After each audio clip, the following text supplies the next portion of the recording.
far I'm on the truth. So far I'm on the truth. Shall gbogbo nǹkan tí everybody ṣe yẹn ariwo ọjà ni. Kò affect me anywhere. Am I communicating? I saw a picture yesterday. Me one just to post the picture yẹn.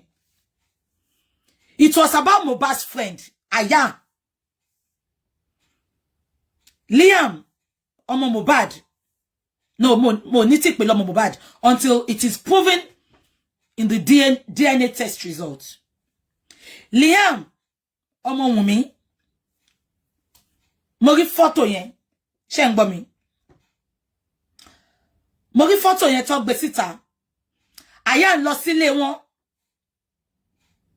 Ó náwó fún wọn náà celebrate 6 or 7 months 7 months old ọmọ yẹn. Ẹ̀yin alálùbáríkà, ẹ̀yin tẹ́ ní làákàyè, ẹ̀yin tẹ́ wà intelligent. I want to put something straight to you today. Ṣé ń gbọ́ mi? Ṣé mo reason tí Wumi ṣe ń ṣe monthly birthday fọ́mọ yẹn? Because nígbà tí mo ti wà láyé mi, I stand to be corrected and I stand not to be corrected. Am I communicating? Ìgbà tí mo ti wà láyé mi, a yearly birthday ló máa ń ṣe. Wọn kì í ṣe monthly birthday. Ẹ bá mi, okay, 8 months ẹ ṣe, Bobby ẹ ṣe, Aunty Oyebanji ẹ ṣe. I stand not to be corrected. 8 months mo ti gbọ́. Ṣé wá pé yearly birthday la máa ń ṣe? A kì í ṣe monthly birthday. Ṣé rí Wumi feel pé òun gbọ̀ngàn. Wumi ó ti pẹ́ lórí street, ó dẹ̀ ní street credibility gan. Gbogbo nǹkan burúkú tó wà lórí street ọpọlọ ẹ̀ ló wà. Wumi gbọ́ngàn. Ṣé rí bí Wumi ṣe ń ṣe gbogbo narrative tí Wumi fi síta. Wumi fi evidence support ẹ̀. Kò dẹ̀ mọ̀ pé evidence yẹn àwọn daft morons tó ń follow ẹ̀. Àwọn evidence yẹn mú. Ìjọ́ tí mo ti wà láyé, mi rí bí ta ti ń ṣe monthly birthday. Now ẹ jẹ́ kí n shock yín. Ṣé mo reason tí Wumi fi ṣe monthly birthday yẹn? Ṣé rántí pé gbà tán ní Mohbad kú? Wumi sọ pé wọn ò sí níbi tí nọ́ọ̀sì ti ń fún wọn lábẹ́rẹ́. Ó lóun wà ní kitchen òun ṣe fried rice. Ipe torí Liam ń ṣe 5 months birthday. Ṣé gbogbo yín rántí? Tẹ́ bá bá mi rántí ẹ bá mi show some love. Now, Wumi wá fẹ́ buttress point yẹn. Ó wá bẹ̀rẹ̀ sí ní ṣe birthday fọ́mọ yẹn every month. Kọ́ lè sọ pé bó ṣe máa ń ṣe nìyẹn. Wumi, you are not intelligent. Mo ti sọ fún ẹ, ó kó lo mọ́dó, ó káràmásìkì mọ́kó, ṣùgbọ́n ó gbọ́n rárá. Ṣọ́ra àwọn daft idiots, àwọn women supporting nonsense, àwọn ló lè máa put narrative yẹn síta fún. Ṣé nǹkan tí mo sọ ti yé yín? Ṣé gbogbo yín rántí pé ìgbà tó sọ pé bo lòun àti àdúrà wà, ìgbà tí nọ́ọ̀sì alábẹ́rẹ́ kú tó gún Mohbad lábẹ́rẹ́, ṣé gbogbo yín rántí? Ó sọ pé òun wà ní inú kitchen, ipe Liam pé 6 months, ipe òun ṣe fried rice. Ẹjọ́ ẹ̀yin wo ni Liam fẹ́ fi jẹ rice? Ṣé gbogbo yín rántí? Now ó wá fẹ́ buttress ọ̀rọ̀ yẹn kó má bá sọ pé but o kì í ṣe mọ́ now, but ẹ kì í ṣe birthday yẹn fún mọ́ now. Ó wá bẹ̀rẹ̀ sí ṣe birthday yẹn fún every month.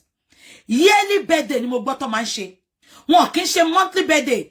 I am fake friend, fake from the pit of hell.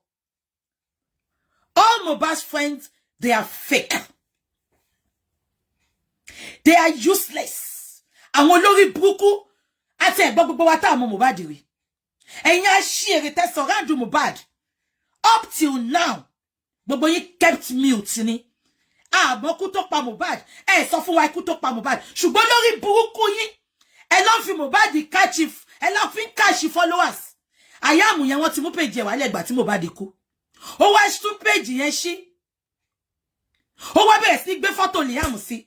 Ó gbé photo Liam sí just because ó mọ̀ pé àwọn èèyàn wò pé ọmọ Mohbad. Anyway, tó bá ti gbé ọmọ Mohbad sí, tó bá ṣá ti wá followers, lọ gbé ọmọ Mohbad sórí wall yẹn. Ó máa follow ẹ̀.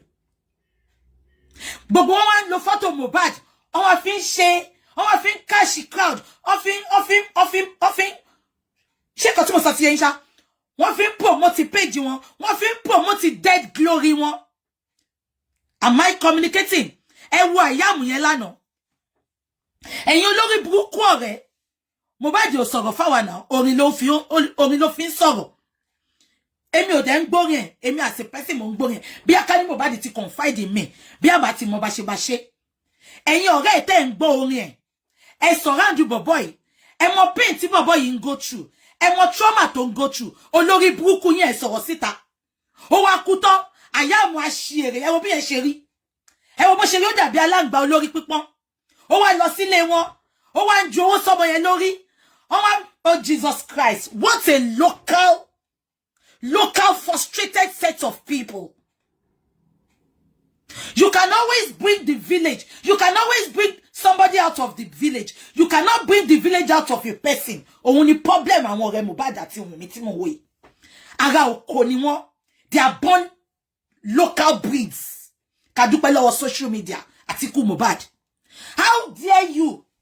How could you go to that house? Wunmi ti pè àbí ó láyàmú wá bá mi náwó fún kó lè mi pa tún celebrate ẹ jọ ṣé monthly birthday ló máa celebrate ni ẹ gbà mí àbí kí ló ṣẹlẹ̀ ní society wa iná ṣé monthly birthday ló máa celebrate ni àyàmú wá lọ sílé wọn ó wá náwó fọ́mọ yẹn ẹ̀yin olórí burúkú owó tẹ́ ná fún Mohbad owó tẹ́ fi protect Mohbad kó tó kú ta ló pa Mohbad la béèrè lọ́wọ́ yín gbogbo rí burúkú tẹ́ ṣe yẹn kẹ́ effort from our social scene. We don't want to see you all until you tell us what killed Mohbad. Oh, wá lọ sílé Wunmi, ẹ wá gbé cake fún. What is that meaning of that cake? Ẹ̀yin tún ti wá deliver. Okay, me kọ́ lọ gbé wá fún. Àbí kan tí mo sọ yẹn. What is the meaning of that cake? Ikú tó pa ìyá tíṣà là ń béèrè. Ó lè pa ìyá mọ́là tó dẹ̀ ti pa Mohbad. Ikú yẹn là ń béèrè. Up till now, mo ti ro lórí burúkú ẹ̀yin ọ̀rẹ́. Ẹ̀yin frenemies tó jẹ́ pé you did not stab Mohbad at the back. You stabbed him in front of him like this. Am I communicating? Ikú tó pa Mohbad la béèrè lọ́wọ́ yín. Ẹ wá ń ṣorí burúkú. Ẹ wá ń ṣorí burúkú. Ẹ sọ pé celebrate 8 months. I am. Oh, Ramo Kano Street, kò lọ náwó fún ọmọ. Ó wá lọ sílé, ó wá náwó sọmọ yẹn lórí. Ṣó fẹ́ jẹ́ kí owó yẹn bẹ́ ọmọ yẹn lójú yín. Ah, kúkú mọ̀ bí ẹ tún ti fi nǹkan sínú owó tẹ́ lọ ná fọ́mọ. Is this necessary? Ẹ bá mi bí wọ́n. Just because Wunmi want to prove a point. Ó wá pé Àyàmù, ó ní máa bọ̀ nílé wa o. Ká sọ pé ó ń ṣe birthday. Ẹ wá filter ojú ọmọ. Ẹ wá filter ojú ọmọ yẹn. Ọmọ yẹn ò pupa tó yẹn. Ọmọ dúdú lọmọ yẹn. Ó kàn mọ́ra fẹ́rẹ́fẹ́ ni. Wọ́n ti fi filter tún tọmọ yẹn ṣe. Ẹ wá sọ pé ẹ ń ṣe remembrance bàbá ẹ tún celebrate ṣe ṣeré ni ṣe lágbà nle yín ni ṣe lẹ́n tó ń tọ́ yín sọ́nà ni sórí yín burú ni gbogbo ẹ̀yin people yìí what are you kí lẹ fi wá pè lórí social media no ẹ wá ṣe cake fún Wunmi so stupid ni ìyá Wunmi abiyagba ìyá jẹ́ tí kọ́kọ́ bá ṣe gbogbo àwọn tó sọ̀rọ̀ tó bọ́ta àbí tí kọ́kọ́ bá ṣe bàbá Mohbad ìyá Wunmi àti bàbá Wunmi mo ti gbé bàbá Mohbad kọ yín lọ́rùn because wọ́n ròyìn bẹ́ ṣe ń ṣọ́ kiri wọ́n ròyìn bẹ́ ṣe ń ṣọ́ bàbá yẹn kiri tí kọ́kọ́ bá ṣe bàbá yẹn ìyá Wunmi àti bàbá Wunmi you will be responsible Wunmi àti àlè tó bí Mohbad all of you will be responsible ìyá Wunmi wẹ́nà Karimo Onipo wọ́n ti sọ́nà only you were not there when they were growing up bóyá nǹkan tó ṣẹlẹ̀ nìyẹn because tó bá jẹ́ pé o gbọ́n ni wàá caution ọmọ ẹ pẹ̀lú nonsense tó ń ṣe wàá caution ọmọ ẹ pẹ̀lú nonsense tó ń ṣe yearly birthday ló ń ṣe but just because she wants to buttress the lies she put out there for us ẹ wá ń ṣe monthly birthday can you please stop putting that boy's face out Wunmi, you are using that boy to seek sympathy. Ṣó fẹ́ gbọ́, kò work. Ikú tó pa Mohbad là ń béèrè lọ́wọ́ yín. Ẹ̀yin ìkà.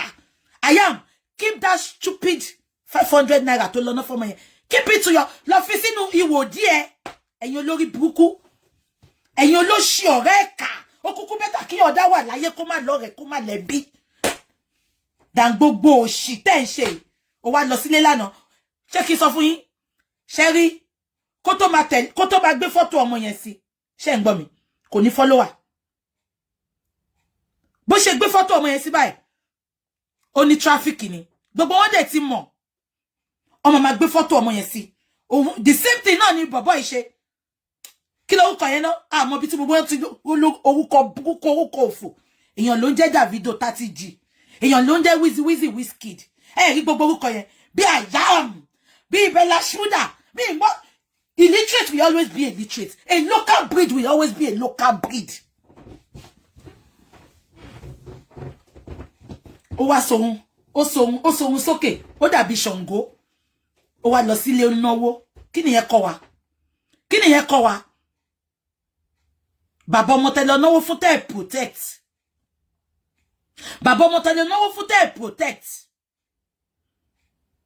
ẹ wá sọ pé fẹ́ ó wá ń lọ ẹ sọ pé ń ṣe 8 months birthday ẹ jọ kí nìyẹn kọ́ wa ṣe ṣí eré ni ṣe stupid ni ṣe rò bí ìyẹn affect mi anywhere ni kí nìyẹn kọ́ wa ẹ fẹ́ máa fi ṣe kí lẹ máa ń pè ná emotional manipulation ló ń pè ẹ fẹ́ máa fi Liam manipulate wa emotionally. What is all that for? Wumi ṣó dẹ̀ rí dìmọ́ tó ń gbé ojú ọmọ yẹn síta tó ń filter dìmọ́ lọ rí ojú Mohbad níbẹ̀ dìmọ́ lọ bẹ́ẹ̀ gbójú Samlarry síta lójú ẹ̀. I'm telling you the fact now. Tọ́jú ojú ọmọ yẹn. It's not because of now. It's because of future. Because àti ìmọ̀ bí tá à ń lọ. Àṣírí yìí máa padà tú. I'm telling you. Ibo fẹ́ kọ́mọ yẹn fojú sí. O ti filter. The more to the ṣe filter lọ́mọ yẹn jọ Samlarry sí. The more to ṣe filter lọ́mọ yẹn jọ Samlarry sí. I will advise you to leave the boy's natural face. Má filter mọ́. The more bó ṣe filter la ṣe restructure orí Samlarry. But bó ṣe filter la ṣe restructure emu Samlarry. Samlarry take me to court. Ẹ kúkú ti ń sùn káàkiri. Samlarry take me to court. The more bẹ ṣe filter la ṣe rí mu Samlarry. The more bẹ ṣe filter la ṣe retí Samlarry. The more bẹ ṣe filter la ṣe retí Samlarry. Structure Samlarry wá ṣe ń jáde bó ṣe filter yẹn. Ṣó wẹ́ pé bí aka no filter láti bẹ̀rẹ̀. A lè máa wò pé ọmọ yìí ò jọ Samlarry. Bó ṣe ti ń filter láti jọ la ṣe rí bright beautiful color Samlarry bẹ̀. Gbogbo yẹn notice ni. Samlarry gan fẹ́ jọ ex Farida. Demo àfikún máa jojo sọnù kiri títí. Ọkùn Démọ́lá yìí ò níṣẹ́ ni ọkùn mi. Níṣẹ́ ni àfikún máa jó ṣé clocks ni bàtà tẹwọ̀ lórí page Valerie Pitt lánàá. Ṣé clocks ni àfikún máa jó kiri títí. Ẹ wá máa jó ẹ máa làágùn ikùn yín bí ikùn mi báyìí ẹ máa gbọ̀nkùn ẹ máa gbọ̀yàn lórí ijó. Ẹ rí pé Samlarry àti Démọ́lá ex Farida ẹ rí pọ́n jọra ni. Ẹ notice pọ́n jọra. Ẹ notice. Ó kàn yẹn pé Samlarry a bit of final version.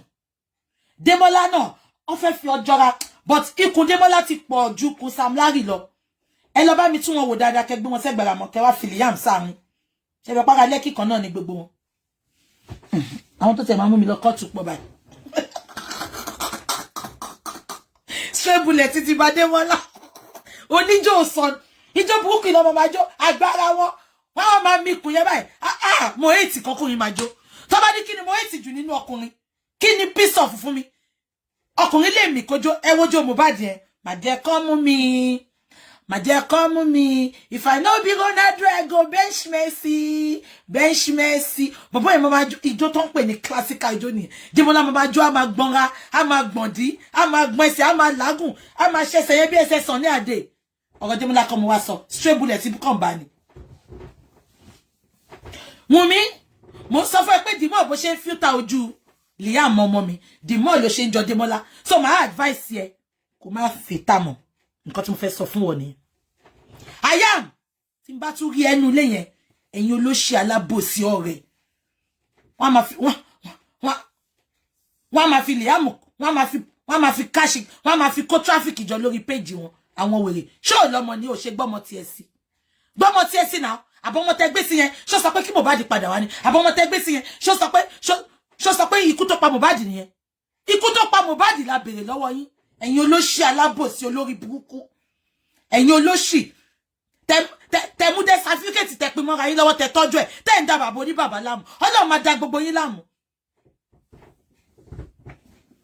A sọ pé kí ló pa Mohbad ta ló tọ́jú death certificate ó sọ̀rọ̀ sí yẹn ó mọ́wọ́ wèrè owó Kano street yo ó lọ ná fọ́mọ lọ́mọ jẹ́ kí n kọ́kọ́ ṣọmọ yẹn jẹ́ kí n gbọ́ pé apá kan wà lára ọmọ yẹn wà rí nǹkan tí máa ṣe fún ẹ àwọn ìka àwọn ọ̀rẹ́ ọ̀dàlẹ̀ àwọn olófo tán bínú ológo Mohbad àwọn ọ̀rẹ́ òfò dédé ẹ wo gbogbo orúkọ gbogbo wọn ayam spending darosha prime boy kò sórúkọ gidi kan lára gbogbo wọn ẹ rí wíziwízi ẹ rí gọdán lólòlò gọdán ló kí nìyẹn jẹ náà Go down low, go down low. Kini baba yen je. Ga won orúkọ be yen. Orúkọ ọmọ àǹtí mi, Davido. Ga won orúkọ be yen. I am aya ojú ẹ̀yẹn tí bá tún yẹ kó lọ náwó sọnù fọ́mọ yẹn. I am aya ojú ẹ̀yẹn. Ojú ẹ̀ papọ̀ bí òbò ya gbà. Ẹ jẹ́ a máa lọ, àti lọ. Kí ni mo tún kọ síbẹ̀ náà? Kiss Daniel. Go lo, buga wọn. Ṣé mo sọ fún yín pé mi kì í wò wọ́n? Ká ní bí bàbá rà lẹ́sọ́ sì máa sọ gbogbo orúkọ tó ń jẹ́ fún yín. Ẹ ti ṣe Kiss Daniel. Wá àwọn orúkọ bẹ́yìn.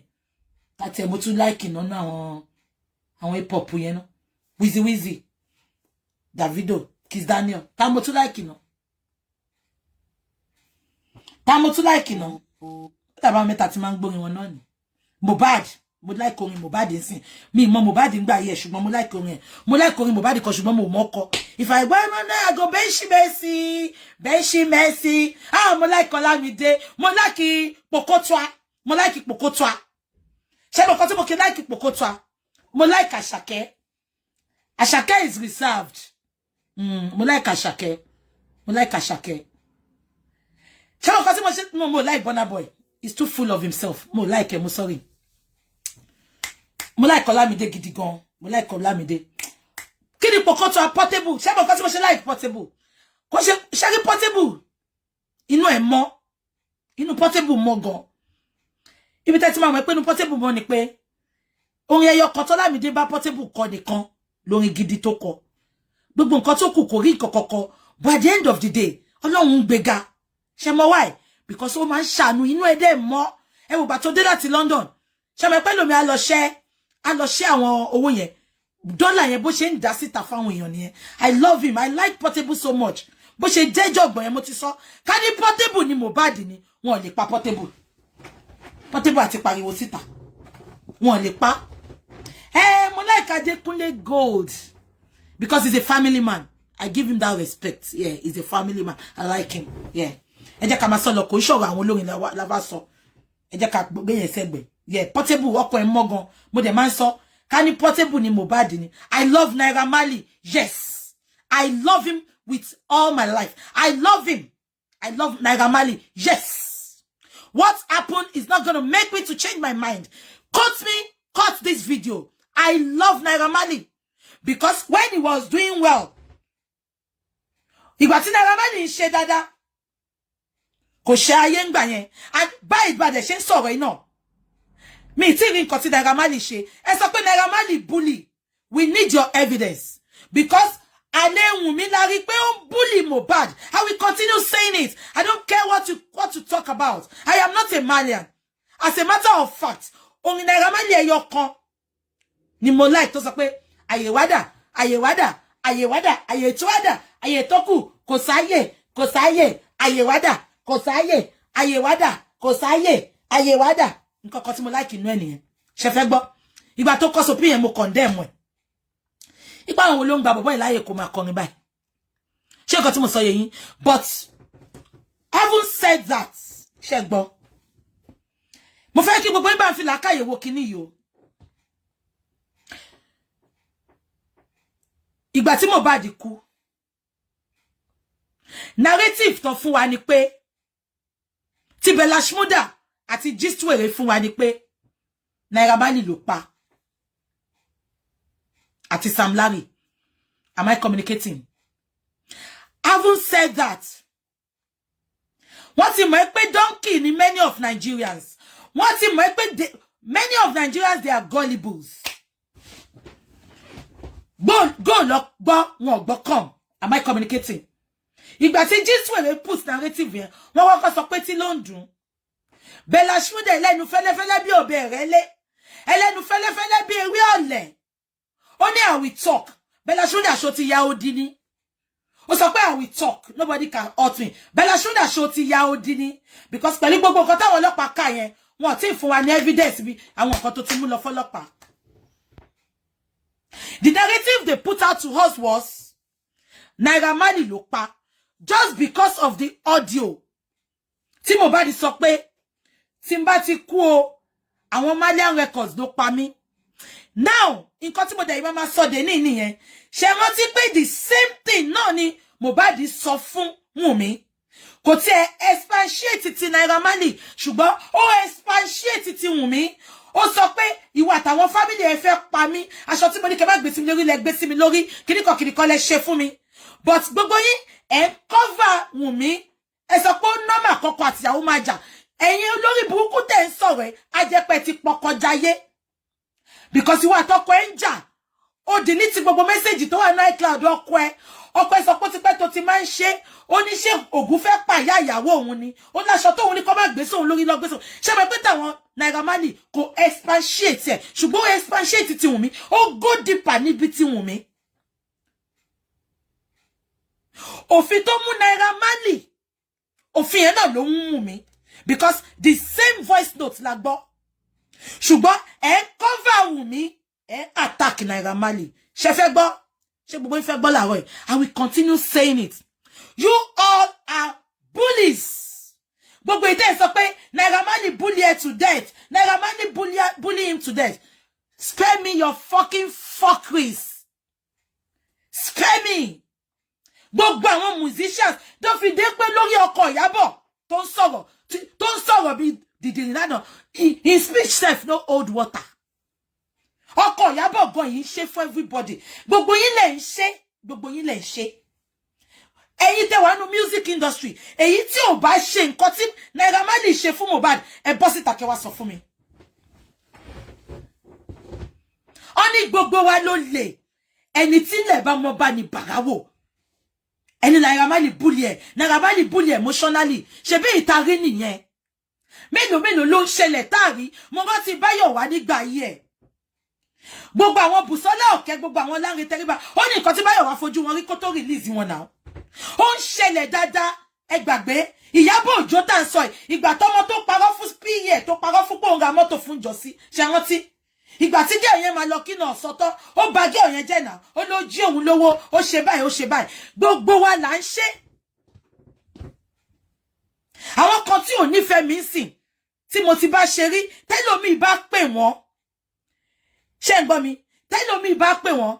Báwo ni BJ ó tiẹ̀ mo fẹ́ gbé business fún. Ṣé kí n gbé business fún? Má gbé fún ó má gbé fún kò mọ́ jẹ́ sè. Gbogbo wa là ń ṣe. Ṣé rí ebi máa ń sòótọ́, mo máa ń bára mi sòótọ́.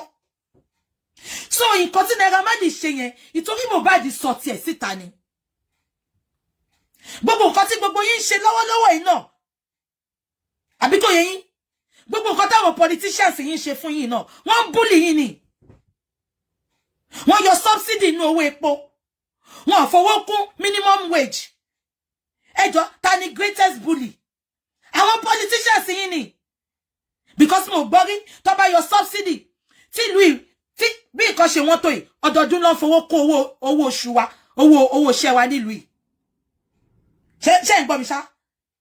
Ìjọba ó yọ subsidy. Wọ́n yọ subsidy inú epo. Ẹ wo bí ìyà ṣe ń jẹ gbogbo yín. Energy tẹ́ ń gbé sórí Naira Marley yẹn, ẹ lọ gbé sórí àwọn politicians yín, ẹ̀yin olórí burúkú yìí. Wọ́n fowó kún owó iṣẹ́ yín. Ṣùgbọ́n wọ́n lè ra mọ́tò billions fáwọn politicians. Àní gbogbo wa ni bully. Ẹ tí lè bá mo bá ní bá o. Ìyábọ̀ náà confirm now. Ìyábọ̀ ní I am a bully. So kí ni difference Ìyábọ̀ àti Naira Marley? Naira Marley ò bọ́ síta confirm fún wa pé I am a bully. Ìyábọ̀ bọ́ síta. Only if I don't like you, I can bully you. I am a bully. Ìyábọ̀ said it now. Ìyábọ̀ said it. So what are we talking about? Kí ni Naira Marley ṣe? Naira Marley kọ́ ló pa now. Naira Marley bully ẹ lóòótọ́. Accepted. I'm not erasing that. But gbogbo pọ́n bully yẹn. Gbogbo yín lẹ ń ṣe. Ìtọ́jú yín ò sí ń ta ni. Ìtọ́jú àti ìka yín mọ́ ni. Àṣírí gbogbo yín náà dẹ̀ máa tú. Gbogbo yín lẹ ń ṣe. Ẹ ń ṣe fọ́mọ ọ̀dọ̀ yín. Ẹ ń ṣe fọ́kọ yín. Ẹ ń ṣe fọ́rẹ́ yín. Ẹ ń ṣe fábúrò yín. Ẹ ń ṣe fọ́mọṣẹ́ yín. Ẹlòmíì olórí burúkú tó ń pe Naira Marley ń bully yìí. Ẹlòmíì owó ọdún kan kò tí ì san fún ṣiṣẹ́. Ẹ dẹ̀ rí wọn pa tí ọmọ awégèlè ọmọ agbé báàgì. Wọ́n dẹ̀ ń jẹ òṣìṣẹ́ wọn lówó. Àwọn ọmọ yẹn dẹ̀ yìí ń wá síbi iṣẹ́. Àbí nǹkan tí mo sọ yé yín. Now, that is not the bone of contention. Ìyábọ̀ wá bọ́ síta. Ìyábọ̀ wá Bíbélì ní wá nǹkan tó ń ṣe òdodo dájú. Ìyábọ̀ dẹ̀ mọ̀ pé òun ní followers. Ṣé ń gbọ́ mi? Ìyábọ̀ mọ̀ pé òun ní followers. Ṣé ń gbọ́ mi? Ó dẹ̀ bọ́ta. Mo sọ fún yín, kí ló kọ bọ̀bọ̀ yìí? Ìkébè ló ti kọ́kọ́ ń ṣe kọ́ọ̀sì yẹn lọ. Ṣé ń gbọ́ mi? Ìkébè kò attack anybody, ó kàn ṣe kọ́ọ̀sì yẹn lọ ni. Bí Ìyábọ̀ ṣe bọ́ta, Ìyábọ̀ ní, ha, Samlarry, Obelegushi,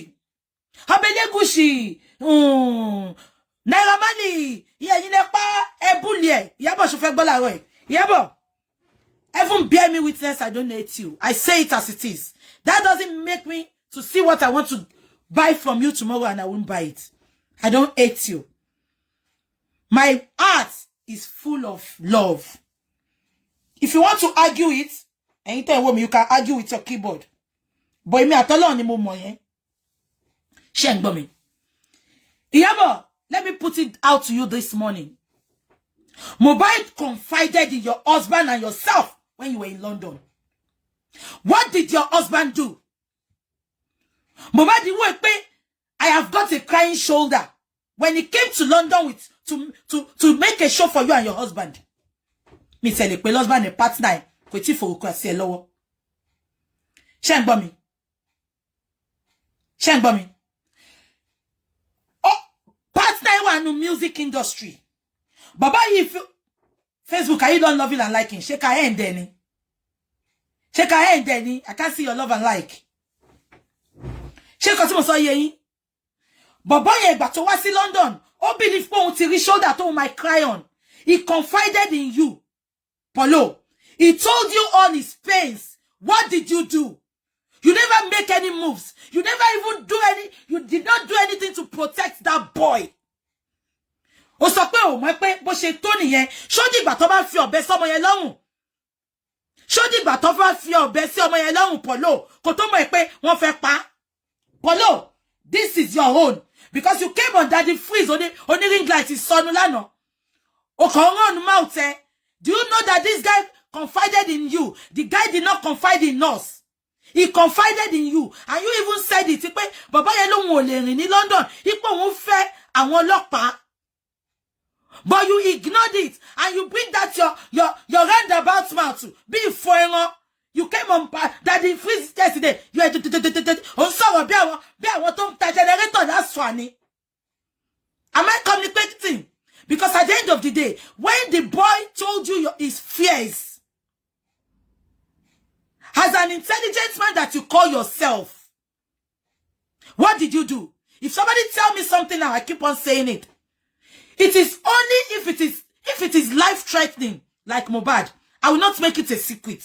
Because if you want to come out now, you will say, hey, it's because Mohbad said we should not tell anybody. If it is life-threatening, you know how to go about it. You have police in that Nigeria. You have a lot of people. Just because Mohbad told you his deepest secret, which was why Iyabo mentioned Obelegusi's name. Am I communicating? But because you told your wife, you and your wife, you plan not to say it out. Just because of the fear of Kilaye Maso. Just because of the fear of you don't want to lose your brand. You ignored that boy. Talo Sofun, Paul, you did not tell anybody. It's your effrontery for me. It is your guts for me. Did you even think the first day you came on Daddy Freeze show, and the boy told me everything, but I don't know is that big. And you sọ fún ẹ pé wọ́n fẹ́ kú, wọ́n fẹ́ pa òun. Ó sọ deepest secret fún ẹ. Ó sọ pé ó mọ̀ pé tó yẹn, Paul. And you have the effrontery to come on Daddy Freeze program yesterday again to be defending Iyabo. You can't defend Iyabo. You can't. Now, let me not put it to you. Polo, I will tell you something this morning. When Iyabo came out to call out Naira Marley, yeah? Iyabo had no evidence. Because Motiripe, Nigerians are mixing two things together. Iyabo had no evidence. she called out Naira Marley and she was saying, hello, unfollow her, blacklist her, unfollow her, blacklist him. Eba mi dimo, eyan gbojo ni mo ba sọ̀rọ̀ láàárọ̀ yìí. Love and like, please, love and like Facebook. Love and like. Shengbomi. Iyabo, when you came out with your full chest on that fateful day, you had no evidence. You came out to split a lot of things. You had no evidence. Later, you continue to fight that cause until the second week or the third week. When it was a slip of tongue, Iyabo. You never knew. Oh, Mobatoro Yejabo. You said, and I quote, Iyabo. O sọ pé àbí Naira Marley yẹn kọ́. Tí mo ti ẹ̀rò béèyàn dáadáa ni. Tí máa ń rán àwọn ọmọ mi lọ síbẹ̀ tó máa ń lè sí igbó fún wọn. Mo dẹ̀ tún máa ń rán àwọn biological children mi lọ síbẹ̀. Iyabo. Kó tó lè mú ẹ kó máa rán àwọn ọmọ ẹ lọ sọ́dọ̀ Naira Marley. Ẹ ti ní conjugal relationship. Ṣé mo gba ọ̀rọ̀ yẹn? Ṣé conjugal ni? Ẹ ṣáà má bínú. Ẹ ti ní conjugal relationship. Conjugal. Mutual relationship. You were so close. Very, very close. So on the social scene, when they brought you flowers, you confidently said, I am now a Malian. Kilo ba yin kọjá. So gbogbo lọ́wọ́ ẹ tí ò fún ẹ lówó ni. Obata gbo tí ò fún ẹ lówó. Cordial relationship ẹ ṣe. Cordial relationship. Kilo fa ìjà because mo mọ̀ close. For you to declare yourself publicly to call yourself a Malian. Olóyìnbó sọ èmi náà mọ̀. Ẹ ti wọnú ara yín gan ni. And I stand to be corrected. Wọ́n ní Wumi, àbúrò Naira Marley àti Priscilla. Ọ̀nà rẹ̀ ni wọ́n. Ẹ bá mi confirm tó bá jẹ́ lóòótọ́ ni. Kí ló gba àárín yín kọjá? Ṣó wá rí personal vendetta yẹn. Ó jẹ́ kó gbé sẹ́gbẹ̀ kan, kó jẹ́ ká fight what killed Mohbad. But unfortunately, you came out and you made us to understand indirectly that you were fighting Naira Marley because o ti ní sínú tẹ́lẹ̀. Ìtọ́gọ́ máa ń lè sí igbó fọ́mọ ẹ, ó máa ń lè sí igbó fáwọn ọmọ ẹ. Am I communicating? Ẹ bá mi love and like. Now, ìgbà tí gbogbo èèyàn wá rí pé nǹkan bọ̀rọ̀ bọ̀ o. Ọ̀rọ̀ yìí ń jọra wọn. I will step back. I want wò yìí from the fence. Now, I want to tell you people something again. Mo máa rí tí gbogbo yín máa sọ pé a very dark man, he changed everything. He didn't make us to get justice. The very dark man asked for DNA. You all are stupid. As in SCUPID. You emergency ìwọ tó máa fi mú page tó máa fi mú video ìwálẹ̀. Sórí yín burú ni. How are you saying dark man ruined the justice for Mohbad? How are you saying dark man asked for DNA? Are you stupid? Especially those Nigerians. I'm not even going to say Nigerians because we have some stupid idiots in the diaspora as well. Because they're about stupid in a sane country. When they want to make an investigation, DNA is part of the investigation. Let me now tell you why DNA is part of investigation. Let me tell you. Because one fẹ́ mọ motive. Ṣé mo pé àti rí gbogbo handwriting pé ìyàwó ẹ̀ ń bí, ìyàwó ẹ̀ ṣe báyìí. And olóògbé gangan. Ó ti sọ̀rọ̀ nípa promiscuity. Promiscuous ni mo ń sọ yẹn. Kẹ́yìn wá bá mi hadi squisity tó kù mọ́. Promiscuity. Promiscuous obìnrin alágbèrè àṣànà ló ń jẹ́ bẹ́ẹ̀. Ṣé mo pé Mohbad ti ń complain ni pé Wumi ó ń faná ni ó ń píná kiri ó ti pín transformer kiri gbogbo Lẹ́kì ṣé rántí. Infidelity ó ti jẹ́ DNA Wumi before kólógbé tó kú tí gbogbo wọn dẹ̀ mọ̀, àwọn àyànú mọ̀, Bella Shmurda mọ̀. Ṣé ń gbọ́ mi? Now, wọ́n pè bí kan ní ibi tó ti pààyàn. DNA is part of investigation.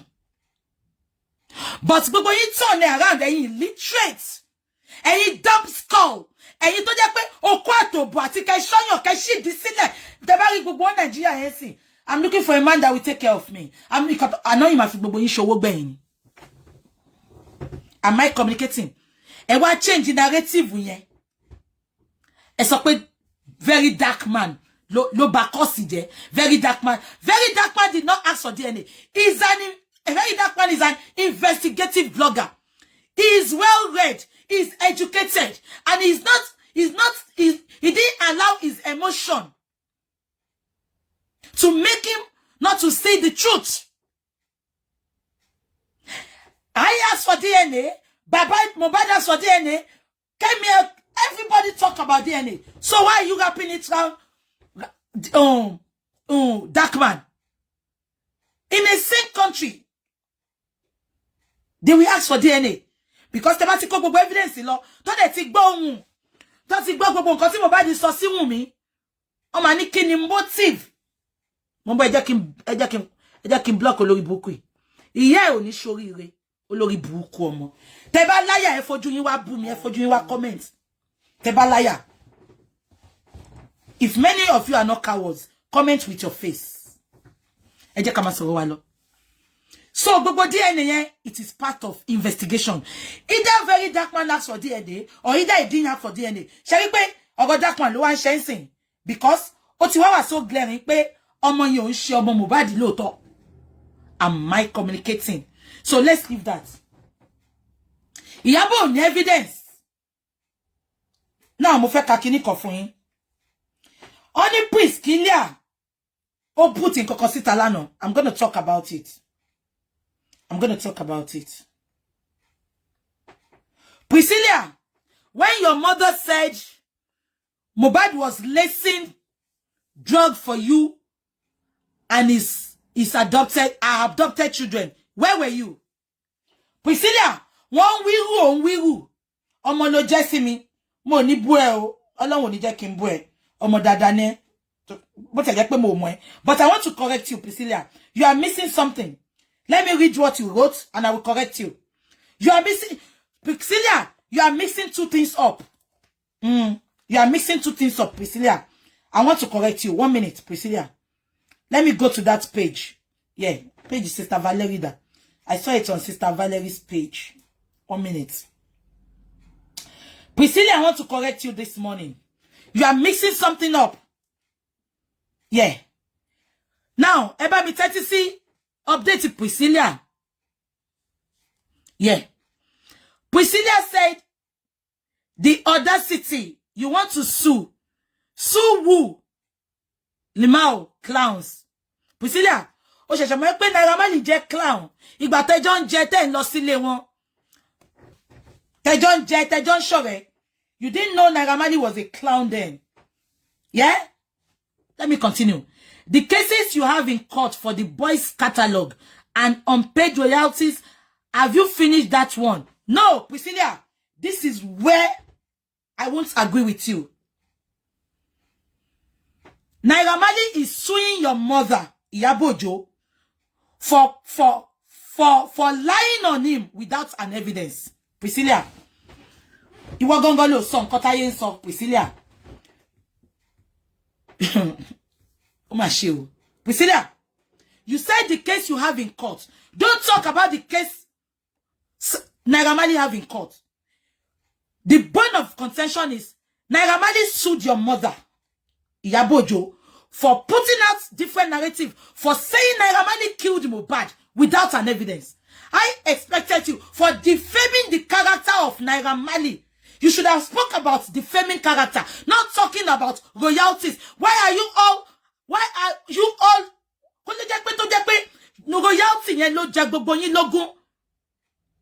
Priscilla, you are off the beat.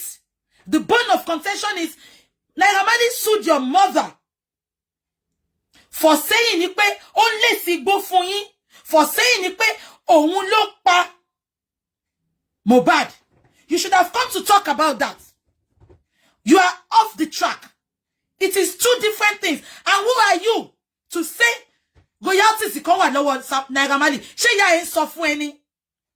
Ṣé ìyá ẹ no sọ fún ẹ? We need proofs. Ọlọ́run má jẹ́ kó sue wọ́n náà. We need proofs. Proofs.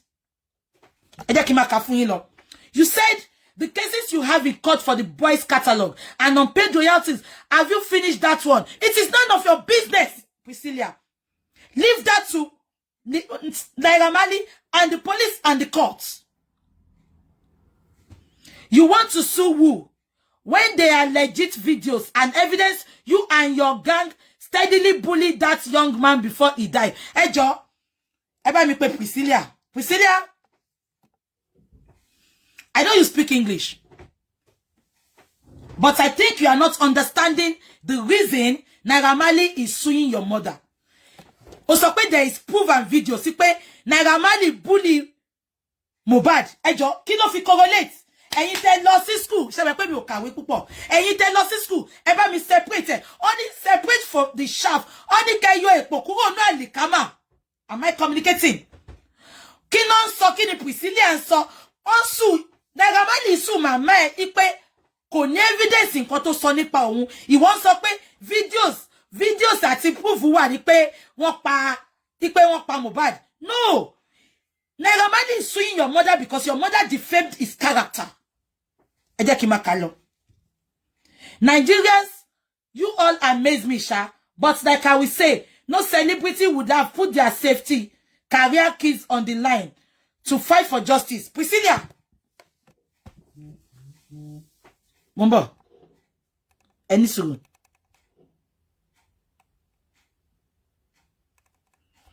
Ẹ jẹ́ kí n sọ kíní kan. Mumbo. I want to say something. Any sùúrù. Ẹ jẹ́ kí n tún kíní yẹn kà, mo ti gbàgbé. Nigerians, you all amaze me, Sha. But like I will say, no celebrity will have put their safety career kids on the line to fight for justice. Priscilla, let me tell you something. When your mother came out to fight for justice, she had a different intention. She came out pretending she came to fight for justice. But unfortunately, reverse was the case. Because she said it with her mouth. Ó sọ pé àbí kò kí ń ṣe Naira Marley yẹn. Tí n bá rán àwọn ọmọ mi lọ tó máa ń lé sígbó fún wọn. Your mother had a personal vendetta with Naira Marley. But she came out in the pretense that she wants to fight for justice.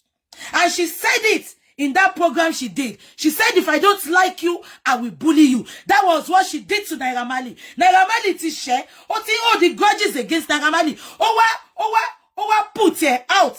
Ìgbà tán sọ pé Naira Marley share. The same thing ló ṣe fún Laura Ikeji. Ìgbà tó wà tí Laura Ikeji jà nínú program yẹn. Kí ni Linda Ikeji ṣe fún ìyá ẹ̀? Laura Ikeji ló bá jà, ó bully Laura Ikeji ni. Laura Ikeji dẹ̀ dá padà fún. Kí ni Laura Ikeji ló jẹ́ kí ìyá ẹ̀ rí fásì. Gbogbo ebú tí ìyá ẹ̀ bú Laura Ikeji. Linda ló ń bá wí ńbẹ̀. Linda ló attack just because ó hate Linda Ikeji àti Laura Ikeji. Ẹ jẹ́ ká máa kà lọ. So, Priscilla, point of correction. Your mother never came out to fight for justice. If she truthfully came out to fight for justice, she wouldn't be having this backlash now. But rather, she wanted to come and fight the unfinished fight tó wà láàrin òun àti Naira Marley. Now, ó wá sọ pé that woman you all are dragging now didn't only come online to fight. She legit was at police station back to back. Police station back to back. Doing what? Is she going to kiss the CP? Is she going to clean this police station? Is she going to supply paper to police station? Kí ni gbogbo èrè pé wọ́n lọ sí police station back to back? Ohun ìyá ẹ̀ ló ṣe ń lọ sí police station. Priscilla, it is a choice. Gbogbo ìtẹ́mi náà ṣe ìsìn. It is my choice. Ẹ bá mi love and like. If I come out tomorrow, kí wá sí regule baba Mohbad lórí, àbí kí wá sí regule gbogbo àwọn tó wò bí lórí, wọ́n máa sọ fún mi ní, ṣọ́nwọ́n mi ní. It is my choice. Facebook, please love and like. It is my choice. It is your mother's choice to be going up and down to talk to the police. Okay, she was going up and down to talk to the police. Your mother spoke with Wumi, but up till today, she's just protecting Wumi. She's just protecting Wumi. Up till today, I know your mother cannot come out with her chest to tell us what killed Mohbad. But at the end of the day, scenario that was what Nigerians were expecting for your mother. Not going to the police station. Kilo Komi. We want evidence. We don't want all these stories. We want evidence. The only evidence we saw from your mother was going to the coffee shop to buy coffee. That was the evidence. Every other evidence, we cannot hear anything.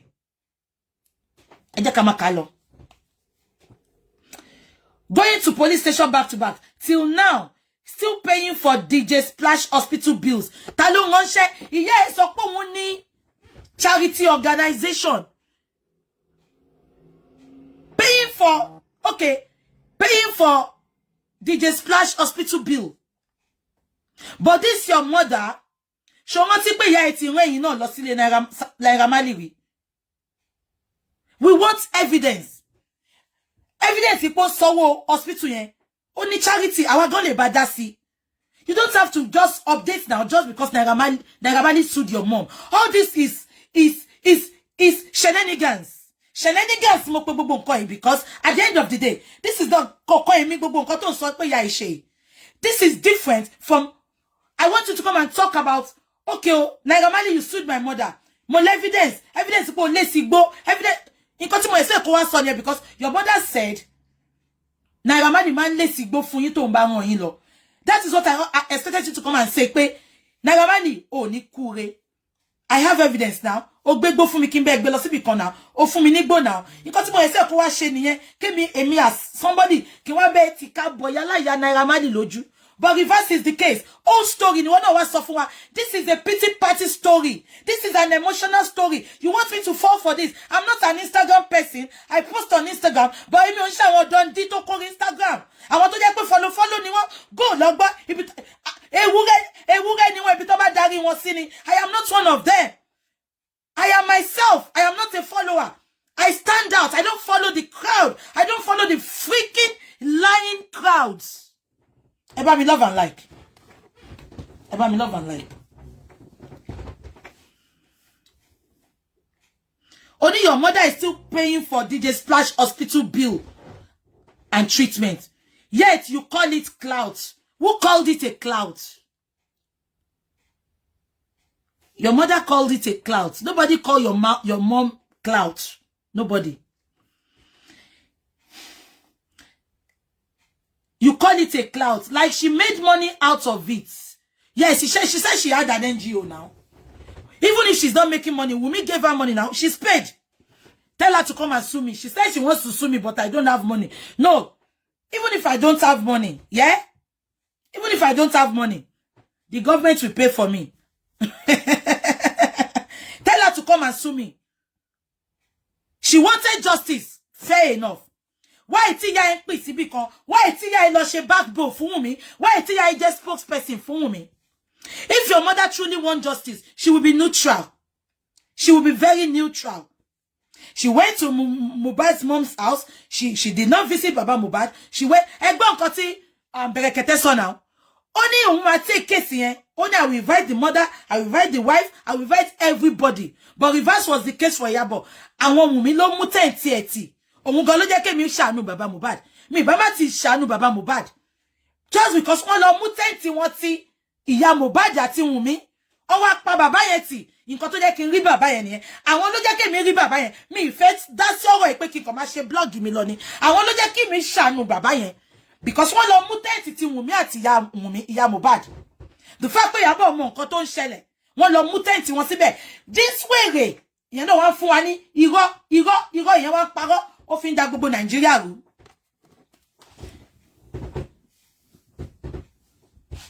Ẹ jẹ́ kí n máa sọ lọ. As if she made money from it. What other cloud does a Ìyábọ̀ Òjó want again? Oh, jẹ́ má jẹ́ ń pin tán. Jẹ́ má jẹ́ ń pin tán.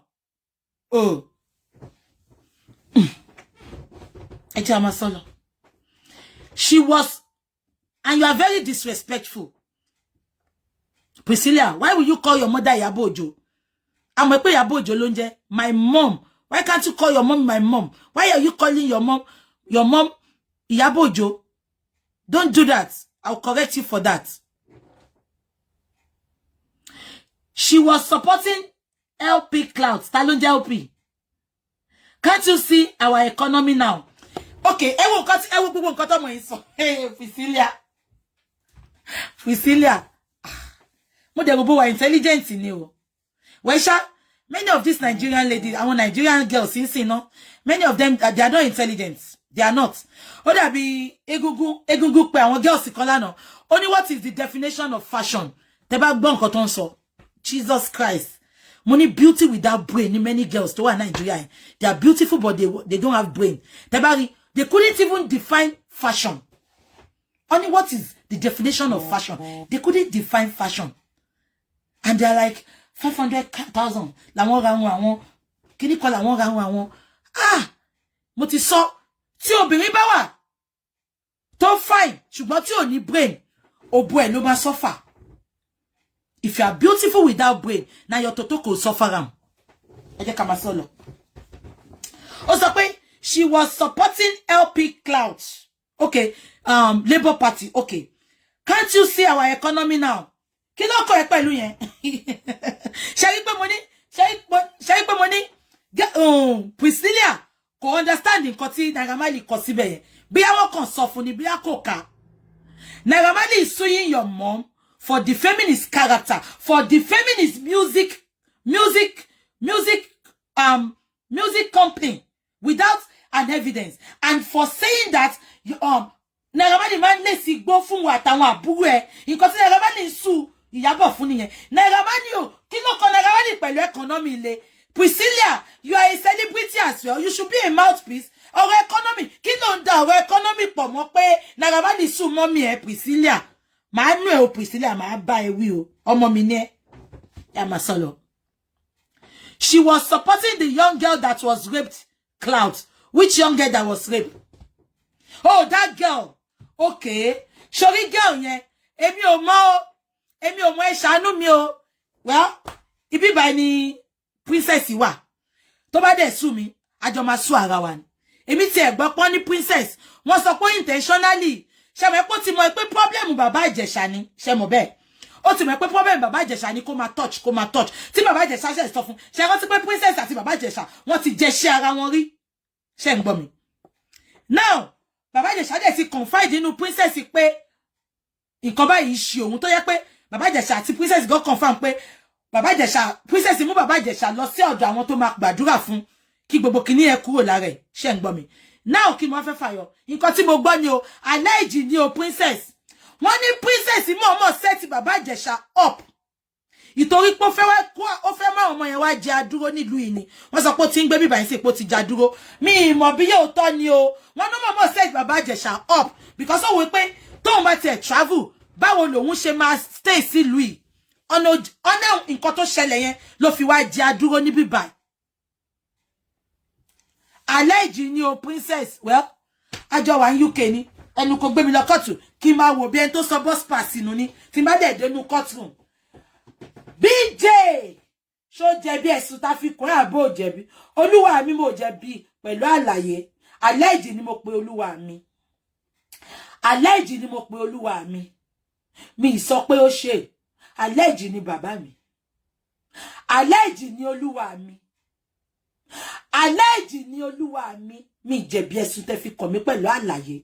Alleged ni olúwa mi. Ìtorí nílùú yìí náà wọ́n sọ pé tá bá ní ìṣòro, tá bá sọ fún àwọn right organization, wọ́n máa help wa.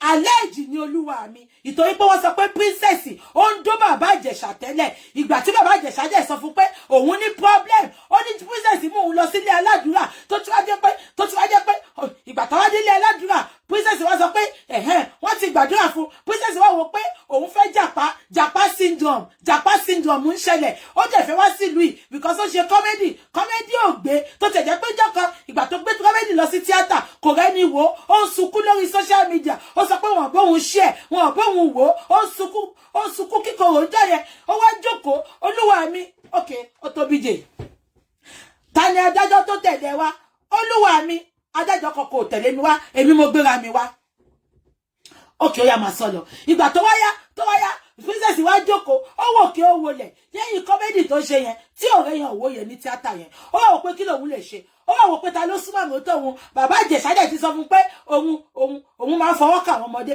òun máa fọwọ́ kà àwọn ọmọdé ó lóun ní problem òun náà gbà pé òun ní problem olúwa mi bàbá Ìjẹ̀ṣà dẹ̀ lọ́ba bàbá Ìjẹ̀ṣà dẹ̀ sọ pé kó gbàdúrà fún òun ó dẹ̀ gbàdúrà fún un ìgbà tí princess wá fẹ́ jàpá owó tó máa fi jàpá pẹ̀lú àwọn ọmọ tó kó dání ó ti pọ̀ jù ó wá sọ pé ó wá ní kí lòun lè ṣe o because bàbá Ìjẹ̀ṣà sọ́njọ́ yẹn pé ipe àwọn ò kì í sọ̀rọ̀ mọ́ ipò ti pẹ́ táwọn ti sọ̀rọ̀ pé àwọn ò tiẹ̀ ríra mọ́ ipò kàn pé òun ni ipò ìgbà tó wá pé òun ó wá sọ pé kóun wá sínú ilé òun ipò òun fẹ́ rí òun ṣẹ̀dẹ̀ mọ́ pé Yorùbá máa ń sọ pé ojú tó ti mọ ni rí kò lè sọ pé òun ò mọ ni mọ́ bàbá Ìjẹ̀ṣà wá sáré lọ síbẹ̀ ṣẹ̀dẹ̀ mọ́ pé wọ́n ti mọ̀ pé oníṣekúṣe ni ipa yẹn ń ṣe ipe kó máa fọwọ́ kà àwọn ọmọdé ìgbà tó wá débẹ̀ wọ́n lè ti sẹ́ẹ̀tì kámẹ́rà fún bí bàbá Ìjẹ̀ṣà bí ó ṣe lè kọ̀ntú ara ẹ̀ nìyẹn bó ṣe fọwọ́ kọmọ lọ́mọ nìyẹn bó tẹ̀jẹ́ pé lórí burúkú lòun náà ó ti dójú tàwọn ará Ìjẹ̀ṣà ìtorí wọ́n pèèyàn lólè ó ń gbẹmọ ẹranjó ìwọ tó ń lọ sínú ilé tóbìnrin pọ̀ bẹ́ẹ̀ yẹn ó ti jẹ́ kó yára ẹ̀ sí mímọ́ ó jẹ̀bi ẹ̀sùn tá fi kọ́ ẹ̀bí ó jẹ̀bi olúwa mi bàbá Ìjẹ̀ṣà jẹ̀bi pẹ̀lú àlàyé princess wá gbé ìgbà tí princess wá gbé ó wá set ẹ̀ up ìgbà tó wá set up gbogbo ẹ̀ ṣáà bọ́ sí national theatre gbogbo ẹ̀ bọ́ sórí social media àwa iná bá wọn dá sí mo bá wọn gbé bàbá Ìjẹ̀ṣà ṣépè ìgbà tó wá ṣẹlẹ̀ tán princess wá jókòó ó wò kí ó wọlẹ̀ ó ti àṣìfù gbogbo compliment ẹ̀ ó ṣe kúkú wá jàpá nìyẹn tó fi wá já dúró ń bí ẹ ṣé olúwa mi Priscilla so nǹkan tó sọ yẹn pé wọ́n rape ọmọ nǹkan tó ṣẹlẹ̀ ni mo sọ fún yẹn ẹ jẹ́ ká máa sọ lọ did the girl later get justice Priscilla gbàgbé ẹ̀ gbogbo ibi tí ilé ayé bá wà láyé ẹni tó bá rape èèyàn máa gba justice nǹkan tọ́mọ yẹn dẹ̀ ṣe wá sílùú nìyẹn so gbogbo ìpéyà yìí ló ṣe justice yẹn it is not your mother it is not princess is a speaker even tí ẹ bá dá lóhùn àwa kan yìí máa wà tá máa dá lóhùn tá máa bá pariwo síta it is not your mother spokesperson spoker ni princess náà so Priscilla yẹ máa sì règúnlé wa lórí kò sẹ́ni tó ràn ya ẹ̀ ń ṣe ohun ìyá ẹ ló dá sí ṣé gbogbo ìjà tèmi náà jà tó bá dọ̀la sí bàbá Mohbad bá kẹ ọwọ́ bọ̀ mí lójú tó bá insult mi ohun mi ni mi ní wá bá kí máa sì règúnlé lórí ohun mi ni mo fẹ́ support wọn ṣé nǹkan tí mo sọ yẹ Priscilla so má fi yẹn wá máa ṣe pé ká máa wò pé a jẹ̀bi ohun ìyá ẹ ni ẹ tí celebrity ò bá sọ̀rọ̀ mọ́ àwọn olóbùkún celebrity náà dà àwọn aṣèré celebrity náà ṣọ́ sọ̀rọ̀ tẹ́lẹ̀ náà ni àbí gbogbo economy tí nǹkan bàjẹ́ kí ló ọ̀rọ̀ tó sọ sí. That is why I want to see the celebrity talk for the poor, talk for the suffering masses in Nigeria. Oni tí nǹkan bá ṣẹlẹ̀ tí celebrity ò bá gbé jàmọ́ wọ́n fẹ́ ṣe èsì cloud ni ẹ jẹ́ ká máa sọ lọ ẹ jẹ́ ká máa sọ lọ. Now she was fighting for the young man that was vividly bullied with evidence from his record label. Excuse me, Priscilla, there was no evidence that Mohbad Naira Marley bullied Mohbad. The only evidence we saw was from Samlarry. Èyí tó kù ẹnu ló fi ń sọ. And ẹnu tó dẹ̀ fi sọ yẹn Priscilla, ṣé wọ́n ti pẹ́ nu yẹn náà ni Mohbad fi sọ fún ìyàwó ẹ̀ náà. The only evidence we saw about that bully is with Samlarry. Now you are attacking Naira Marley pé wọ́n bully ẹ̀ from record label. Okay, ìwọ lè mọ̀ náà because ó súnmọ́ wọn nínú ilé yẹn, ó máa ń lọ sínú ilé yẹn. So, I fẹ́ proofs. Ó sọ pé video evidence wà. Priscilla, you can please send it to my inbox and you will see how I'm gonna tika boyala ya Naira Marley lójú. Ṣé mi gbé ṣẹ́wọ̀n Naira Marley ni? Ẹ jẹ́ ká máa sọ lọ. Ẹ máa gbọ́ o. Before he died, just because one protein shake charcoal bodybuilder, kini ló ń bú bí báyìí o, very dark man. Priscilla, you shouldn't have done that. Tí very dark man bá drag ẹ̀ sí wọ́n sọ pé ó ń drag ẹ̀. Priscilla, ìjà àgbà méjì lélẹ̀. Priscilla, you shouldn't have insulted very dark man. In age, very dark man is not your age. In all ramification, very dark man is not your age. Èyàn kì í wá ọ̀tá kọ̀tá Priscilla. èyàn kì í wá ọ̀tá kọ́ta. The fact that a very dark man ó ń bá mọ́mì ẹ̀ jà àbí kò yẹ ìyẹn sọ pé kó má bú o. I'm going to put something to you this morning. Ìgbà tí mi àti ex-wife ẹ̀gbọ́n mi, ex-wife ẹ̀gbọ́n mi, ìgbà tá ń jà, ọmọ ẹ̀gbọ́n mi àti ọmọ tèmi ó ń sọ̀rọ̀ náà. Ọmọ mi dẹ̀ yìí ń kí ìyàwó ẹ̀gbọ́n mi. As a matter of fact, ẹ jẹ́ kí ṣe báyìí. Ìgbà tá ń ṣe fracas, ṣé ń gbọ́ mi. Ìgbà tí mo report for ọlọ́pàá, ìgbà tí èmi àtàwọn other ṣé pé mo wà ní group kan gbà ẹ. So àwọn other group ẹ̀gbà tó ń attack mi tó ń bully. Ṣé pé èmi ò mọ̀ kan tó ń jẹ́ bully, as in mi mọ̀ kan tó ń jẹ́ pọ́n máa ń ràrà bú fún yàn, pọ́n máa ṣe oríṣiríṣi fracas gbóná gan gbà ẹ. Now, ìgbà tí mo lọ fẹjọ́ sí police, ẹ máa gbọ́ o. Police wá sọ nǹkan kan, police sọ pé mo sọ pé wọ́n ń bú ọmọ mi yìí kéré ngbà ẹ̀. Police sọ pé until tọ́mọ mi bá wá sọ fáwọn ipe wọ́n ń ṣe fóun ipe mi lè sọ̀rọ̀ fọ́mọ mi ṣé ń gbọ́ mi because ọmọ mi ó ti gbọ́n. Police wá sọ nǹkan kan, mo wá pe ọmọ mi, ẹ má gbọ́ o. Mo ní wò mo fẹ́ kàn lọ arrest lady tó ń bú mi ìgbà yẹn fracas le gan ní 2016. Mo ní so bye ni kò sọ, bye ni kò sọ. Ẹ mọ̀ nǹkan tọ́mọ yẹn sọ. Ó ní mom, I'm not saying that. I don't know that auntie. She didn't attack me. I didn't see it. You went on Facebook. So bear your cross. Eba love and like. Kí ni mo fẹ́ fàyọ? Ẹ lọ bí gbogbo àwọn tó mọ̀ mí nílùú yìí. Mi ní sọ pé torí mo ń bá wọn jà. Kí wá ní kọ́ ọmọ mi máa bú wọn. Ọlọ́run ò ní jẹ́. Mo mọ̀ pé Ìyábọ̀ kan ló sọ pé kí Priscilla bú very dark man. Priscilla kò fẹ́ bú very dark man ni. Priscilla, you made a big mistake. Now, ó mọ̀ pé very dark man ó ní crowd. Tó bá bẹ̀rẹ̀ sí ní attack ẹ̀sìn, ayé ń gbàdúrà kí mọ́mí ẹ bọ́ nínú wàhálà tó kóra ẹ̀ sí. Ipe kí sinmi, kí awuyewuye lọlẹ̀. Àbí kò yẹ, ìwọ tún wá tún lọ, ó ṣe ti, ṣọ́sírí, ká sọ pé jọ́tí very dark man bú mọ́mí ẹ̀ ni wọ́n náà bọ́ta ló bú, má sọ pé ògbèjà mọ́mí ẹ̀. Ṣé yí gbogbo eléyìí medicine after death ni? Ó bá má ti bú very dark man rárá, ó bá má ti sọ̀rọ̀ ń pa ẹ̀. Ó bá ti ignore. Exactly, Sister Olúṣọlá. Now British speaking now. Àwọn Naija ló máa ní lọ sọ̀rọ̀ báyìí tó máa ní kọ́ mọ́ wọn parọ́. Àwọn ọmọ olóyìnbó ń parọ́. Bó ṣe rí lọ ṣe máa sọ. Àná sọ fún mi ni. I don't know, auntie. Only you going to Facebook to do all these things. Bear your cross. Ani mo ya ìtòyè lè ṣe máa rí gbà pé tí máa ń ṣe show. Mo kì í ṣe show nu ilé mo máa ń bọ́ta. Ṣé gbogbo yín rántí tí máa ṣe show tí máa ní ó ti wọlé tí máa dákẹ́. Gbà yẹn máa ń ṣe show nu mọ́tò.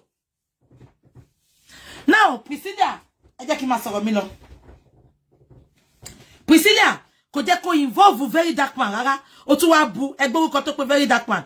Ó ní just because one protein shake Shako bodybuilder came out to change the narrative and ask ibi tí mo ti ní problem pẹ̀lú Priscilla ni, and ask a grieving mother.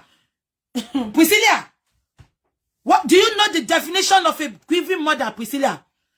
Priscilla, do you know the definition of a grieving mother? Wumi never grieved. Just because Wumi is your friend, or just because of the narrative your mother told you.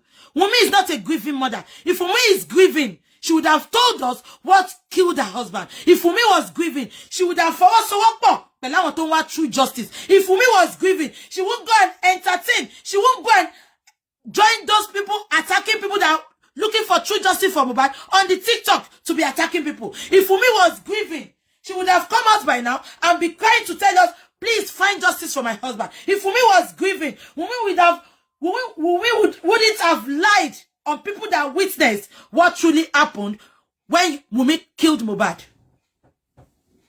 Priscilla, all this your update is baseless. It's called shenanigans. It is a baseless update. Baseless update. You had no clue of what happened. You read, but you didn't understand. There's a difference to read. There's a difference to assimilate, to understand. You read that Sue, Naira Marley sue your mother. But, understand. You refuse to assimilate. You refuse to digest the content of the court letter. Because kilo ko ipe Naira Marley sue pẹ̀lú grieving mother. Wumi o grieve, tí Wumi bá grieve àti ma mo en tó pa Mohbad. So Priscilla, so my po tin tẹ̀lé èyí tó dàbí gay yẹn, kilo ko mo tó ma ẹnu òun yé dán báyìí, kilo ko mo yẹn.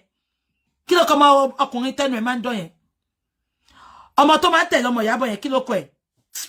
So my po ti travel láti jọ ìwọ àti boyfriend ẹ. So my po ti travel, o understand the tó ń ṣẹlẹ̀. So Priscilla, I will advise you to stay away. Stay away from this. Ìjàgbá méjì ni. Just stay away. Let your mother carry her cross. Eniola, thank you. You know you have been traveling around with Eniola, so you have no clue of what is happening. And even if you have a clue of what is happening, anything your mother told you is shenanigans. Anything tí mama sọ fún ẹ, irọ́ ló pa fún ẹ. So just stay away. Priscilla, because I wouldn't want anybody to come and be attacking you, come and boo. I wouldn't like it. I won't. Because I'll be a money. I won't like it. Stay away, darling. Let your mother carry her cross. She's a spoken. She's a fearless lion like me. So let us carry our cross. Even our family, Onibawadasi. Okay? Priscilla, please stay away. I don't want them to drag you at all. Please. Stay away, my darling. Shogbo, Adasi. Because understand the cotton shell. Yeah, but the latter oti re mi Ọlọ́run. Ẹ jẹ́ ká máa sọ̀rọ̀. Now, ó sọ pé grieving mother of 24 years. Shetri, nǹkan tó fi ń blackmail wa emotionally nìyẹn. Grieving mother of 24 years. Priscilla, oni tomodi ò bá baton abaroba, aroba sì ni bàbá àtọ̀. Ṣé Wumi sọ fún ìgbà tẹ́ ń ṣọ̀rẹ́ pé òun ti wà lórí street láti age 10. Wumi ju ya mi lọ. Wumi ju ya ti ẹgan lọ, Priscilla. Ọgbọ́n tó wà lórí Wumi, street credibility tó wà lórí Wumi, ó ju ti ẹgan lọ. Ata ẹni. Ó sọ pé grieving mother of 24. She's 24 by face. But she fẹ́ gbọ́ Priscilla, she's 65 in her attitude, in her action. Am I communicating? So don't ever call Wumi 24.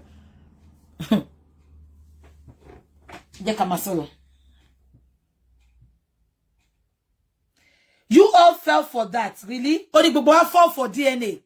Priscilla, let me bust your bubble.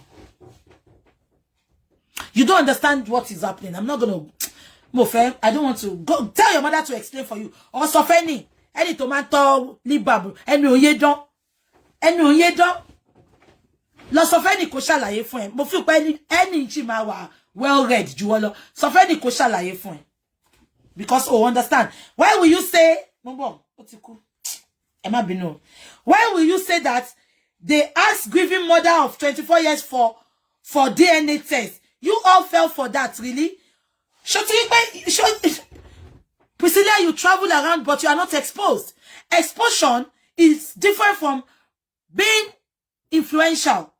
Exposure is different from read and understand. Why will you say very dark man told us that and we fell for it? And you all judging someone from a reality show when they are being told to give drama and spice up the show. No. Shetiri gbogbo nǹkan tó ń ṣe ìyá ìlú wa gbèjà nbi. Ẹ mọ̀ show tí ìyá ti sọ pé bully ni àbúrò Linda Ìkejì yẹn, ìyẹn ló tún sọ nbi báyìí. Ó ní nǹkan tó sọ pé kàn ṣe nu show ló ń ṣe. Priscilla, no. Shola àwọn ọmọ tàbí sí lu àwọn ọmọ olóyìnbó tẹ́ bá ní kó parọ́ wọn ní parọ́. Priscilla, you know yourself that was not it was not scripted. What happened between Laura Ìkejì and Iyabo was not scripted. If it was scripted, Priscilla, your mother will not come out the second day to insult Laura and to insult Linda Ìkejì. Am I communicating? Priscilla kò kí read and understand. Priscilla sọ fún wa sí pé ṣé pé gbogbo bone of contention Priscilla tó ti ṣẹlẹ̀ sí ìyá ẹ̀ òun ló wá kó sábọ̀ kan. Ẹ bá mi love and like. Priscilla sọ fún wa sí pé nǹkan tó ṣẹlẹ̀ láàrin Laura Ìkejì àti Iyabo ipe ó wà scripted. Priscilla, it was not scripted. And all those ladies, they said it. Go and check their Twitter, They said it was not scripted. And if it was scripted, Iyabo will not come out the second day and be updating for Linda Ikeji. She Linda Ikeji no wa no real housewife ni. Show am be ni Linda Ikeji o simbe na. Laura Ikeji no je ko bu, but reverse was the case. Instead, she was coming for Linda Ikeji. O sọ pé Linda náà ti baye jeri, Linda náà ti baye jeri, Linda náà ti bully. It was not scripted. Priscilla, stop coming out to say audacity, audacity. Audacity, audacity. Do you know the meaning of that audacity you put out there? Because all this, your updates, is baseless. As in B-A-S-E-L-E-S-S. Baseless. You are out of track. You don't understand. Probably maybe you read and you don't understand. Or you read and you don't... Oh, technically, when you put a court letter. No, understand? I don't just know. But tell Eniola to read it and explain to you. Then you can put another update out and attack and contest that court letter. And not talking about what your mother has done on social media. It's not going to help. So, for your uptent time, the show was not what they told them to do. Okay? The show was not what they told them to do. It was not scripted. It happened. Iyabo said it that she's a bully. And you know that yourself. You know that. One thing is sure. He might not be alive to fight for himself. But I know that his spirit cannot be asleep. Of course, definitely. She Kota and Sonny. She Kota and Sonny. Iya o fẹ́ jẹ́ kí spirit Mohbad jà. Priscilla, tí ẹ bá fẹ́ jẹ́ kó jà ni. A sọ fún mi kó lọ sọ nǹkan tó mọ̀. A sọ fún mi kó bọ́ta kó sọ nǹkan tó mọ̀. And your mother will not be attacking somebody that she has no evidence. Ipò òun ló pààyàn. Wọn kì í fẹ̀sùn apànìyàn pààyàn. Wèmi tí mo sọ pé Wumi ló pààyàn sìn. Mo evidence. Mo ti ń sọ fún Wumi ẹni kí Wumi gbé mi lọ court kó sọ pé mo evidence. Wumi gbé mi lọ court. Àti olórí burúkú ìyá kan tó sọ pé wà ní Canada tó sọ pé tá bá bẹ̀ Wumi òun máa gbé wa lọ court. Mo tún sọ sìn èmi ní evidence pé Wumi ló pa Mohbad. Wumi take me to court. You see me coming for you, telling you to tell the world the truth of what you know. Do you think I'm lying? Do you think I'm making up stories? This is what, Priscilla, this is what your mother refused to do for Wumi. Ṣó feel pé Wumi máa wà lábẹ́ tèmi. Ayé ò ti ní mọ nǹkan tí Wumi ṣe. Má bá sọ̀rọ̀ ni. Má sọ fún ni. Kò sí nǹkan tó lè jẹ́. Ẹnu la máa fi sọ, ìdí la máa fi jókòó. Ó ṣeéṣe gan kó tún ṣẹlẹ̀ gan kó má jẹ̀bi gan. Dàkó wá máa fi irọ́ bòótọ́, irọ́ bòótọ́, irọ́ bòótọ́. Ó wá sọ gbogbo àwa Nigerians. Ó sọ wá di idiot for the past 3 months. Ó wá ń gbé photo jáde. Ó ń ṣe 8 months birthday. Mi gbọ́ rí. Yearly birthday làwọn èèyàn máa ń ṣe. Mi gbọ́ bí tó ti ṣe monthly birthday. Ṣé ipara oko lára oko mama jẹ́? So Priscilla, I like you. You're a beautiful girl. You're doing well for yourself. God bless you. But please, stay away from your mother's shenanigans on social media. I don't want them to be dragging your mom and dragging you as well. Could it make sense? I don't. I show you social media. And in a social media street. One liar. 99% of them don't have joy. If the economy in Nigeria bad year last song, they will come for you. Why drag girl? Oh, why drag girl? My dassy, just stay away. Let your mommy face them. Somebody, minimum see any. I will not allow you to put this thing up there. Honestly. Because at the end of the day, many of these people watching us, they don't get joy, yo. Hello, me already sick bed, lower. Hello, me cancer patients in. Hello, me. Kogo wo lesan. Hello, me. Ikora ibi ton pa fodo meta ló ma fi mú ẹ o. Èmi sọ fún ẹ̀sìn yo. Ṣọ́ra wa iron body lára wa. Ọmọ kékeré ni ẹ o. Ẹ̀mí ò ní gbé o. Ó ṣẹ̀ṣẹ̀ bẹ̀rẹ̀ ilé ayé ẹni Priscilla, please. I'm begging you. Don't get involved at all. Just torí Ọlọ́run. Mo bẹ̀ ni. Wa ta wà lórí Facebook fracas. Many of us ti dàgbà now. Don't lè face àwọn tó ń búya wọn. Ṣorí wọn kọ́ dá sí. No. Priscilla, please, I beg you, stay away. Stay away from it, please. Don't let that see. Jẹ́ kí ìyá ẹ lọ face the consequence. Jẹ́ kí I love face the consequence. Am I communicating? Please. Many of all these people on social media, they don't have joy, especially all those commenters. Facebook commenters, they are still okay. Show Instagram at TikTok, yeah. One liar, Priscilla. One liar ataro daleri. Ebi pa won inú bí wọn. Ìkanra pọ̀ tí ẹ wà happy. On live good life, yeah. Ìkanra ẹ lọ ma fi come for you. Kò ṣe boy hate ẹ o.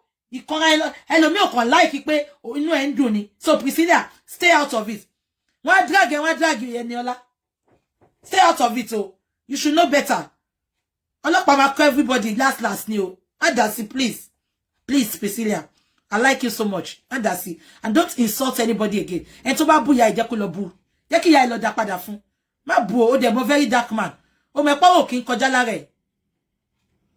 O me pa o kọjá lára very dark man. Àwọn èèyàn tin dúró wo what Twitter commenters àwọn ló worst jù. Wọn gbádùn rárá. Àwọn yẹn ìkorò ló wà, bitterness ló wà ní ayé wọn. Tẹ́ bá ń wá dragger orí Twitter ló wà. Wọ́n sì àwọn èèyàn tí sọ pé àwọn retí pa àwọn retí reply very dark man. And very dark man will not spare you. He will not spare you. Very dark man, if you are listening, please spare Priscilla. Omodeni, she's like a sister to you, please. Don't respond to Priscilla, please. Please, very dark man, Joe, my head brother. Please, don't respond to Priscilla's update, please. Okay? Priscilla, don't go for anybody to mbuya, please. Even tell me at here any quarantine to ba bu mi go me ni there alone because ma ko pe ọmọdé ni. Àwa yìí man consider show àwọn dark man yẹn kò gbádùn o show dem pe o no ni followers, only crowd. So please stay away from your mother's shenanigans. Am I communicating? Shori ọmọ Paul kò dá sí ni. Wo bó ṣe ń drag Paul náà. Shori ọmọ Paul kò bọ́ta. No, don't do that, please. Paul, excuse me, Mr. Polo. Ote Shoma Kinlano, you came out to speak on behalf of your wife, your partner. Oshoma Kin, mo de mo pe yabo láti sunkún sí ẹ lọ́rùn. Shori boko blessing ṣe jà fún. Shori boko blessing ṣe jà fún. Ṣé wọ́n no ní lọ jà fún mi bẹ́ẹ̀. Ó dà bẹ́ẹ̀. But having said that, Paul, somebody challenged you on that chat yesterday. Eba me love and like. They say you did not pay Mohbad Owo Korodu. You flared up. But you never put up. We want evidence that you paid that money. Mr. Paul. Because on Daddy Free's chat yesterday, somebody was on live with you and he challenged you.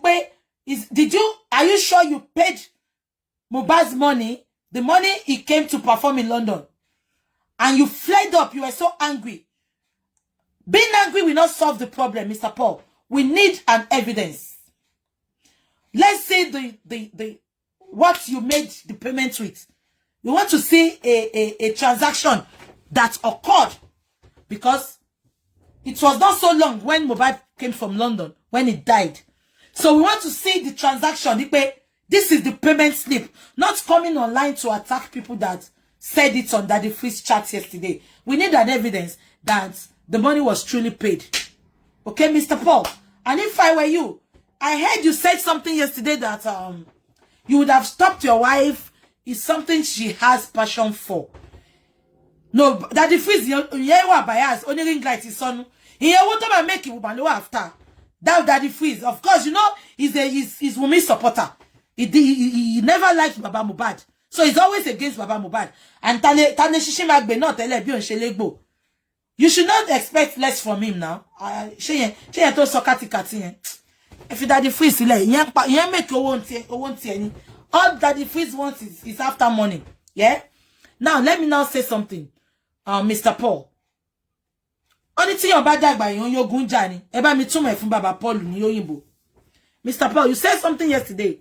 You said you would have told your wife to stop, but you think it's what she has passion for. Let me tell you, fine. I'm not telling you to tell her to stop. But there are some fights. It is not all fights your woman should be responding to. It is not all fights. It makes her look petty. Eba mima for imbotu me fun Mr. Paul. Gbogbo ejo, gbogbo ẹni tó bá sọ̀rọ̀ kọ́ nìyàn dá lóhùn, Mr. Paul. When you have time to go on TikTok to be interfering in, you know, àwọn non-entities, you join every line, everywhere they are talking about mobile to contribute, and your contribution, Iyabo, is always